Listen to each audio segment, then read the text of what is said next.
असं आहे की आज नाशिकमध्ये आपण जे भव्य पुतळे उभे केलेले आहेत महात्मा फुले आणि सावित्रीबाई फुले, उद्या सावित्रीबाईंची जे त्यांचा जन्मदिवस आहे,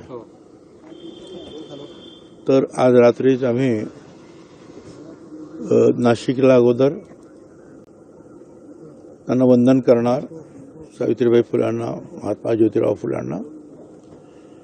उद्या सकाळी नायगावला जाणार. दरवर्षी जातोच आम्ही, जवळजवळ 2000 सालापासून. आणि तिथे मग मुख्यमंत्री आणि आमचा सणांचा कार्यक्रम आहे, वार्षिक कार्यक्रम आहे. त्याच्यानंतर चाकणला महात्मा फुले आणि सावित्रीबाई फुले यांचे पुतळे उभे केलेले आहेत. त्या कार्यक्रमासाठी, त्या लॉन्चिंगसाठी पवारसाहेब येणार आहेत आणि मी सुद्धा तिथे आमंत्रित आहे. मी तिथे जाणार आहे. मग आणखीन मग पिंपरी चिंचवडला पुन्हा एकदा आणखी सावित्रीबाई फुल्यांच्या संदर्भात एक कार्यक्रम आहे. असे 4-5 कार्यक्रम उद्या आहेत. त्यासाठी मग जाणार. काही राजकीय चर्चा वगैरे? तुम्ही परदेशात असताना काही राजकीय नेत्यांचे फोन वगैरे तुम्हाला आले होते का पुन्हा मनधरणीसाठी? कारण तुमच्या नाराजीचंच नाट्य तुम्ही जाईपर्यंत सुरू होतं. असं आहे, मला कुणाचे फोन वगैरे आले नाही. आले तरी मी काही तुम्हाला सांगू शकणार नाही. परंतु मी पूर्णपणे जे आहे थोडा वेळ राजकारणातून डोकं जरा बाजूला काढलेलं होतं. आणि बाकी काय राजकारण, काय आयुष्यभर राजकारण करतोच आहे. 67 सालापासून, 66-67 पासून.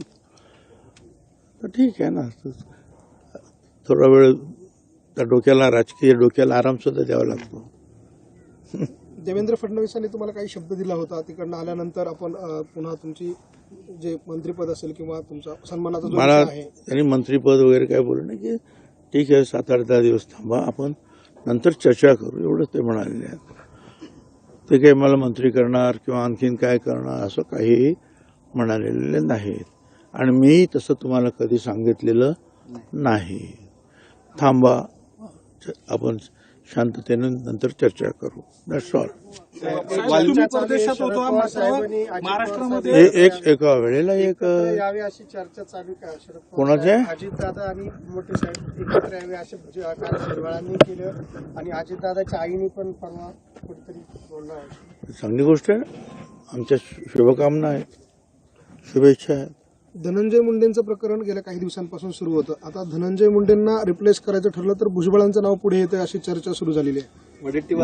मला काय असं आहे की वडेट्टीवार काय म्हणतात किंवा जितेंद्र आव्हाड काय म्हणतात त्याच्यावर मी काय चर्चा करू शकतो का? आणि हेही डोक्यातून काढून टाका की मला मंत्रिपद मिळालं नाही, मला ते मिळालं पाहिजे म्हणून कुणाला तरी काढा, असं काही माझ्या मनात आहे.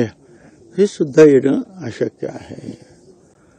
त्यामुळे आता बघूया पुढे. तुका म्हणे उगी राहावे, जे जे होईल ते ते पाहावे. साहेब, तुमच्या मनात नसलं तरी मंत्र्यांच्या अर्थात मुख्यमंत्र्यांच्या मनामध्ये आहे की धनंजय मुंडे जे आहे ते सध्या त्यांचं जे प्रकरण आहे ते गाजतं, त्यांच्यावर नाराजी आहे.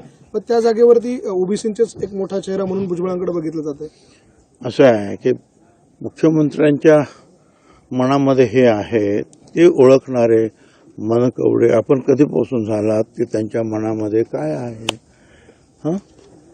जे मला ते कधी म्हणाले नाही ते तुम्हाला कधी कसं काय कळालं. चला, आपण संध्याकाळी भेटूया. कार्यक्रमाला अवश्य या. सावित्रीबाई फुले यांची उद्या जन्मतिथी आहे. त्यानिमित्तानं जे आहे अर्थात फार मोठे पुतळे आपण चांगले तुमच्या सहकार्याने आपण उभारलेले आहेत. आपण सगळे वंदन करूया. आणि सावित्रीबाई फुले, महात्मा ज्योतिराव फुले हे आमचे जे आहेत पॉवर स्टेशन्स आहेत. दरवर्षी आम्ही महात्मा फुल्यांच्या वाड्यावर नायगावला इथे जात असतो. बाकी सामाजिक काम करणं, समाजकारण हा आमचा बेस आहे. ठीक आहे, राजकारण हे एक साधन आहे, त्याचं ते साध्य नाही. तर त्याप्रमाणे आपण काम करूया. धन्यवाद. तुमच्या सगळ्या शुभेच्छा. पुन्हा एकदा नवीन वर्षाच्या सर्वांना शुभेच्छा. धन्यवाद. आपल्याला पण साहेब थँक्यू.